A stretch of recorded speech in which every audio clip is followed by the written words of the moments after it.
'cause I can't see you anywhere. 'Cause I don't wanna know, I swear I should go on, I don't wanna let you down. You just wanna know how far. Oke, sampurasun lagi semuanya. Kali ini saya bakalan review lagi sesuai dari permintaan kalian. Sekarang saya bakalan review motor Honda Beat punya saya ini. Nah, tapi sebelumnya mohon maaf banget nih karena motor saya ini masih compang-camping banget. Soalnya masih banyak banget proyekan yang belum sempat saya beresin karena keburu Covid, terus dananya mentok. Akhirnya saya nggak sempat beresin.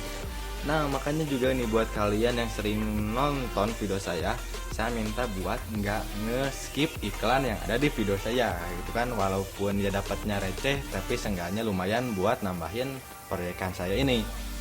Nah, buat kalian juga yang belum subscribe, kalian bisa klik subscribe dari sekarang dan juga nyalain tombol loncengnya. Oke, kita mulai aja langsung dari bagian bawahnya dulu.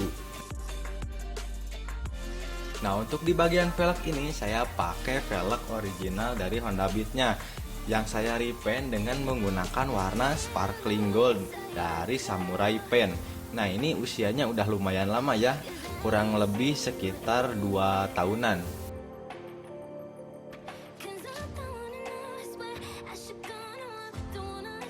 Nah, sedangkan untuk di bagian ban, saya menggunakan ban Corsa R99. Untuk ukuran depan saya pakai 90/80. Sedangkan untuk bagian belakang saya pakai ukuran 100/80.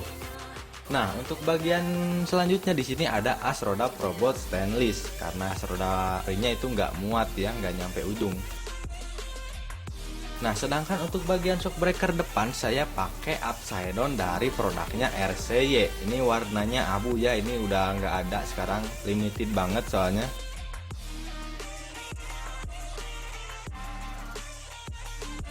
Nah, untuk di bagian spakbor depan saya pakai spakbor Vario 110 Fi. Karena tadinya sih mau Beat Fi cuman berasa terlalu lebar gitu ya. Di bagian bantalan bos-bosan di sini saya pakai bos-bosan tutup gearbox Beat Fi berwarna merah ya.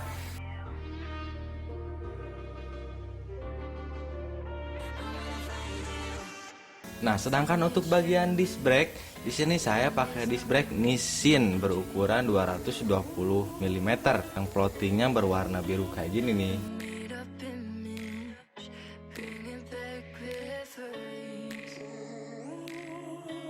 Nah, lanjut di bagian kalipernya. Di sini saya pakai kaliper dari Nissin juga. Nah, di sini saya pakai kaliper monoblok 4 piston.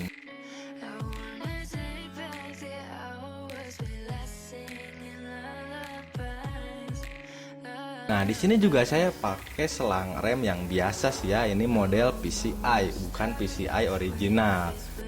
Oke, itu mungkin dari bagian bawahnya. Kita lanjut ke bagian atasnya.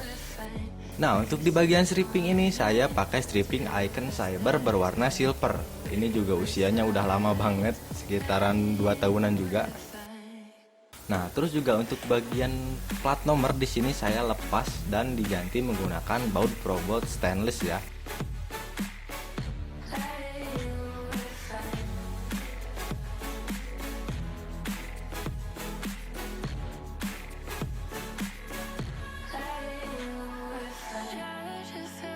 Nah, untuk di bagian handle di sini saya handle pakai merek Morin, tapi udah di repaint lagi berwarna light bronze dan juga warna silver. Nah, di sini juga saya pakai voltmeter digital yang 3-in-1. Nah, untuk bagian hand grip di sini saya pakai hand grip model bulu dari produknya Kitako berwarna abu-abu.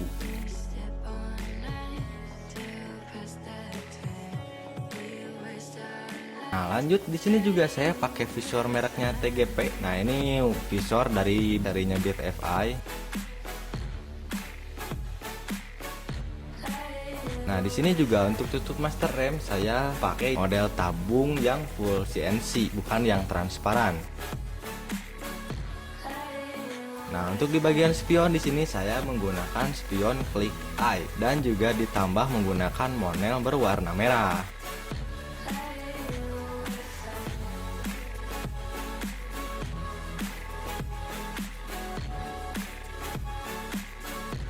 Nah, selain itu, saya juga pakai gas spontan berwarna biru nih, yang bahannya juga aluminium yang diproses menggunakan mesin CNC dan juga menggunakan kabel gas yang modelnya serat kayak gini.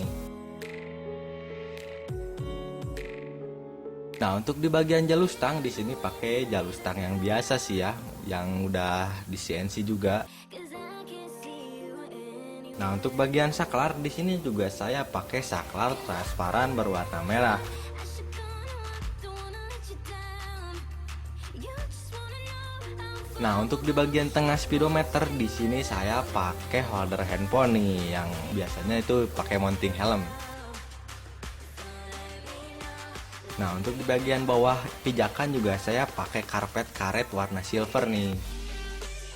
Nah, untuk bagian standar saya pakai standar samping yang modelnya robot kayak gini.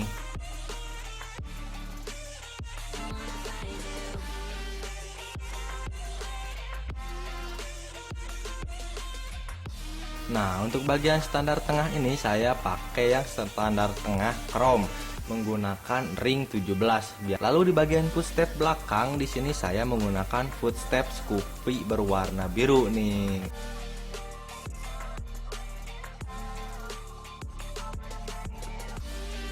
Nah, sedangkan untuk gantungan barang di sini saya pakai yang jalur stang model gepeng nih, teman-teman. Nah, sedangkan untuk jok di sini saya jok custom sendiri nih, hasil rakitan sendiri. Tapi nggak sempet pakai sarung sih ya, jadi cuma di coverin aja. can see you anywhere. 'Cause I don't wanna know, I swear. Nah, untuk di bagian behel di sini saya pakai behel Bitnyu K81. How far I will go, 'cause you know I won't stay around.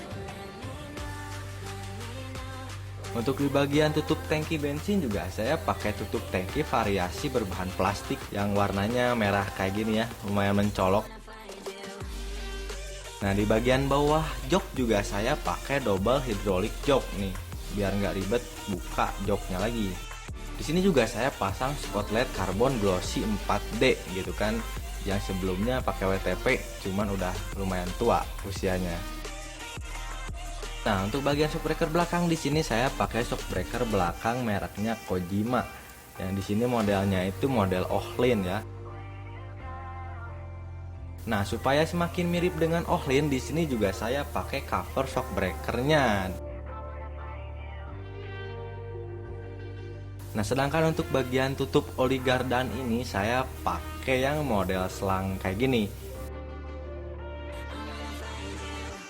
I'm seeing shimmers in this zone. Nah, sedangkan untuk paha rem di sini saya pakai paha rem yang udah full CNC dari produknya Fastbike dan juga diberi per two-tone monel berwarna merah. It's I've been wasting like most of my. Nah, untuk di bagian CVT di sini saya masih pakai CVT original Honda Beat-nya, tapi saya repaint dengan menggunakan warna silver. Ini juga usianya udah sekitar 2 tahun ya sama. Nah, sedangkan untuk bagian tutup oli mesin di sini juga saya pakai modelnya model selang. Oh, no one's tough when. Nah, di sini juga saya pasang cover tutup kipas nih yang bahannya aluminium yang menggunakan mesin CNC juga. Nah, untuk bagian pipa knalpot di sini saya pakai pipa custom nih berwarna two-tone. Jadi ini belinya terpisah. Nah, sedangkan untuk bagian tamengnya di sini saya pakai tameng zoomer warnanya warna rainbow. Nah, biar semakin lengkap juga saya pakai corongnya yang berwarna rainbow juga.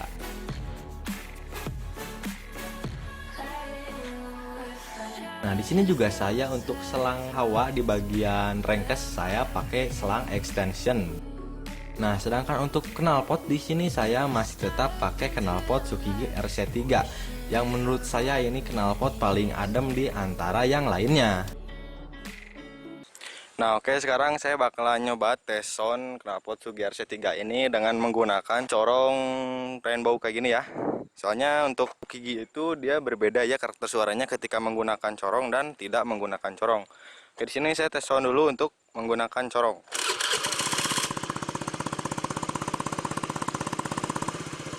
Nah, ini kalian bisa dengar sendiri. Untuk pelangsamannya agak lumayan berisik, dan apalagi ketika kita gas ya, ini bakalan berisik banget.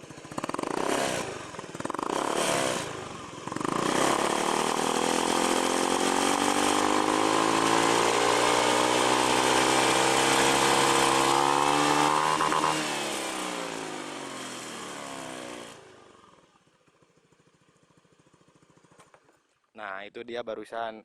Kalau menurut saya sih untuk menggunakan corong ini dia karakter suaranya jadi lebih berisik ya. Oke, sekarang kita coba lepas Sukigi tanpa menggunakan corong knalpotnya. Nah, dan oke, ini udah saya lepas corong knalpotnya ya.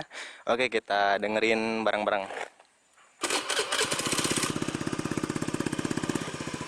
Nah, dia ini tanpa corong ya. Nah, kalau tanpa corong ini kalau menurut saya ini dia lebih halus ya suaranya. Gak terlalu berisik seperti menggunakan corong barusan. Oke, kita tes.